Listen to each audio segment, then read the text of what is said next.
एक सुनसान इलाके में रात के अंधेरे में एक काफिला रुका। काली गाड़ियां, भारी सुरक्षा और चारों तरफ खामोशी।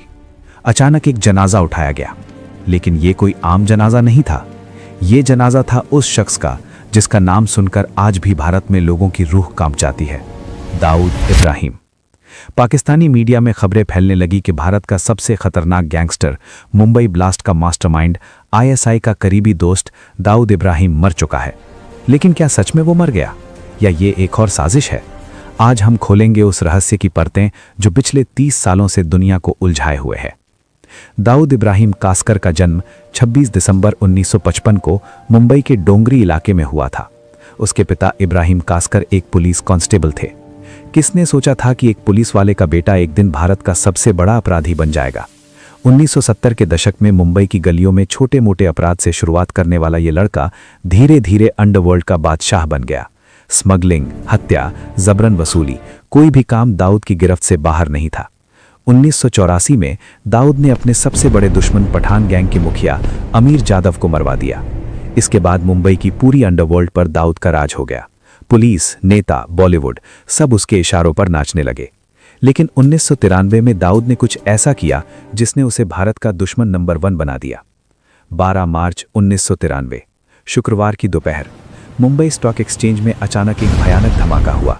इमारत हिल गई, लोग चीखने लगे, धुआं और खून हर तरफ फैल गया। लेकिन ये सिर्फ शुरुआत थी। अगले 2 घंटों में मुंबई के 12 अलग अलग जगहों पर बम फटे। एयर इंडिया बिल्डिंग, सेंचुरी बाजार, होटल सी व्यू, जवाहरात भवन, कांग्रेस भवन कहीं भी सुरक्षित नहीं था। 257 लोगों की जान गई, 700 से ज्यादा घायल हुए। भारत की आर्थिक राजधानी पर आतंकवाद का सबसे बड़ा हमला हुआ था, और इस सब के पीछे था एक नाम, दाऊद इब्राहिम। सीबीआई और इंटेलिजेंस एजेंसियों की जांच में सामने आया कि दाऊद ने पाकिस्तान की आईएसआई और अंडरवर्ल्ड के जरिए आरडीएक्स और हथियार मुंबई पहुंचाए थे। उसने अपने गुर्गों टाइगर मेमन, याकूब मेमन और दूसरों को इस्तेमाल किया। 1993 के बाद दाऊद भारत में कभी नहीं लौटा। वो पाकिस्तान के कराची में छुप गया, आईएसआई की छत्रछाया में। मुंबई ब्लास्ट के बाद दाऊद को पता था कि अब भारत में उसकी जगह नहीं है। पहले वो दुबई भाग गया। 1990 के दशक में दुबई अंडरवर्ल्ड का हब था और दाऊद वहां का किंग।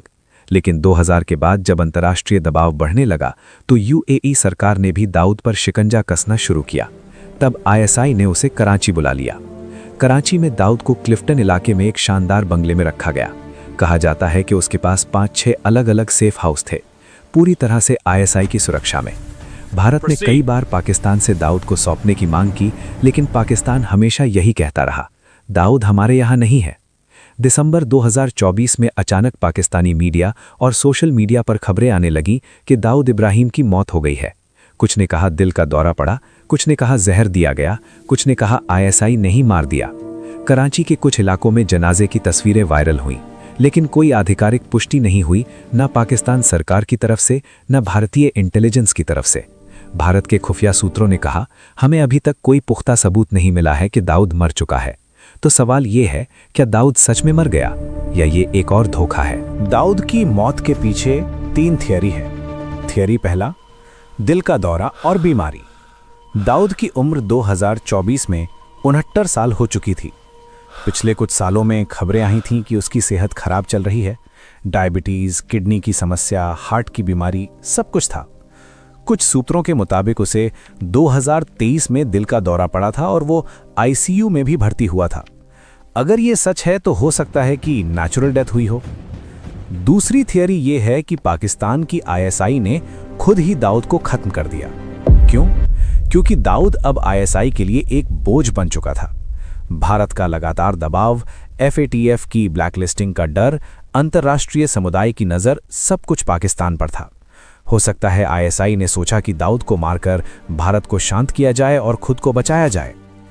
तीसरी और सबसे दिलचस्प थियरी यह है कि दाऊद जिंदा है और ये सब एक नाटक है। दाऊद ने अपनी मौत की अफवाह फैलाकर भारतीय एजेंसियों और दुनिया की नज़रों से बचने की कोशिश की है। अगर दुनिया को लगे कि वो मर चुका है तो उस पर से प्रेशर कम हो जाएगा। पिछले 30 सालों में दाऊद ऐसे कई ट्रिक्स खेल चुका है। उसकी 4-5 बॉडी डबल्स की बात भी सामने आई है, जो उसकी जगह सार्वजनिक तौर पर दिखते थे। भारत सरकार ने अभी तक आधिकारिक तौर पर कुछ नहीं कहा है, लेकिन सूत्रों के मुताबिक रॉ और आईबी इस मामले की गहराई से जांच कर रही हैं। भारत के national security adviser Ajit Doval ने एक बार कहा था, दाऊद इब्राहिम को भारत लाना हमारी प्राथमिकता है, जिंदा हो या मुर्दा। अगर दाऊद सच में मर चुका है तो भारत डीएनए टेस्ट और कॉन्क्रीट एविडेंस मांगेगा। दाऊद की 4 बीवियां हैं और कई बच्चे। उसका बेटा मोइन इब्राहिम भी अंडरवर्ल्ड में एक्टिव माना जाता है। दिलचस्प बात यह है कि दाऊद की बहन हसीना पारकर और भाई अनीस इब्राहिम भारत में ही रहते थे। हसीना की 2014 में मुंबई में मौत हुई थी। अगर दाऊद मर चुका है तो उसका बेटा मोइन अंडरवर्ल्ड को संभाल सकता है, लेकिन अब अंडरवर्ल्ड भी वैसा नहीं रहा। पुराने जमाने की तरह ओपनली क्राइम करना मुश्किल हो गया है। सच बात तो यह है कि दाऊद का जो सुनहरा दौर 1980-90 के दशक में था, वो अब नहीं रहा। आज मुंबई में अंडरवर्ल्ड खत्म हो चुका है। मुंबई पुलिस की एंटी एक्सटॉर्शन सेल और इनकाउंटर स्पेशलिस्ट्स ने सिस्टमैटिकली पूरे गैंग को खत्म कर दिया। छोटा राजन, दाऊद का पुराना साथी जो बाद में दुश्मन बन गया, को 2015 में इंडोनेशिया से पकड़कर भारत लाया गया। अब वो जेल में है। दाऊद की डी कंपनी अब सिर्फ हवाला यानी illegal money transfer, drug smuggling और कुछ रियल एस्टेट डील्स तक सीमित है। तो दोस्तों, अब आते हैं असली सवाल पर, दाऊद इब्राहिम जिंदा है या मर गया? सच ये है कि अभी तक कोई पुख्ता सबूत नहीं है। अगर वो मर चुका है तो पाकिस्तान ने अभी तक ऑफिशियल कंफर्मेशन क्यों नहीं दिया? अगर वो जिंदा है तो इतनी अफवाहें क्यों फैलाई गईं? भारतीय इंटेलिजेंस एजेंसीज अभी भी यही मानती हैं कि जब तक कॉन्क्रीट एविडेंस नहीं मिलता तब तक दाऊद को जिंदा ही माना जाएगा। भारत के लिए मायने क्या रखता है? भारत के लिए असली सवाल ये नहीं है कि दाऊद जिंदा है या मर गया। असली सवाल ये है, क्या 1993 मुंबई ब्लास्ट के विक्टिम्स को न्याय मिला? क्या अंडरवर्ल्ड का खतरा पूरी तरह खत्म हो चुका है? क्या पाकिस्तान अब भी टेररिस्ट्स को शरण दे रहा है? दाऊद सिर्फ एक नाम नहीं है, वो एक सिंबल है। भारत और पाकिस्तान के बीच टेररिज्म के गंदे खेल का, अंडरवर्ल्ड और पॉलिटिक्स के काले कनेक्शन का। आज की तारीख में 2026 में भी ये मिस्ट्री बनी हुई है। शायद एक दिन पूरी सच्चाई सामने आएगी।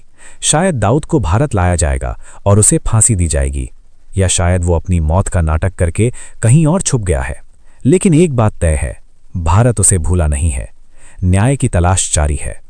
दोस्तों, अगर वीडियो पसंद आया हो तो वीडियो को एक लाइक जरूर करें और चैनल को भी सब्सक्राइब